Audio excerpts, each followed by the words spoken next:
নামাজের মতো বিকল্প কোনো রাস্তা নেই, নামাজের মতো বিকল্প কোনো রাস্তা নেই।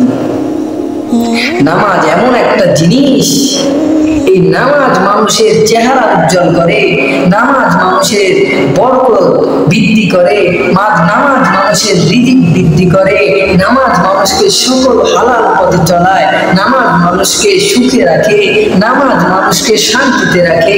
আজ আমরা অনেক সময় চিন্তা করি যে সুখ শান্তি মনে হয় হারাম কাজের মধ্যেই আছে, সুখ শান্তি মনে হয় টাকা পয়সার মধ্যেই আছে। তাহলে মনে রাখবেন একটা কথা, যাদের অনেক টাকা পয়সা আছে, যাদের অনেক অর্থ সম্পদ আছে, তাদেরকে গিয়ে একদিন বলবে, ও ভাই তোমার এত টাকা পয়সা, তোমার এত অর্থ সম্পদ, তুমি মনে হয় অনেক সুখে থাকো। দেখবেন তারা বলবে, না ভাই আমরা সুখে নাই, বরং আমরা চিন্তা পেরেশানি কষ্ট আরো বেশি ভোগ করি। তোমরা বাহির থেকে মনে করো, তোমরা বাহির থেকে মনে করো আমরা অনেক সুখে থাকি, আমরা অনেক শান্তিতে থাকি, কিন্তু আসলে আমরা শান্তিতে থাকি না।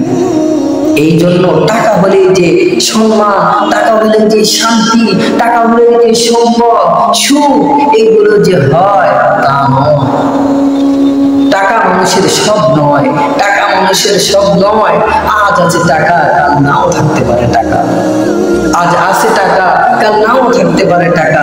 কারণ আপনারা নিজ নিজ আশেপাশে লক্ষ্য করেন যে অনেক ধনী গরিব হয়েছে, অনেক গরিব ধনী হয়েছে, অনেক গরিব ধনী হয়েছে, অনেক ধনী গরিব হয়েছে। এই জন্য যুবক ভাই, ফিরে এসো রবের পথে, ফিরে এসো রবের পথে, ফিরে এসো রবের পথে। হালাল উপার্জন করো, হালাল ভক্ষণ করো, হালাল পথে চলো।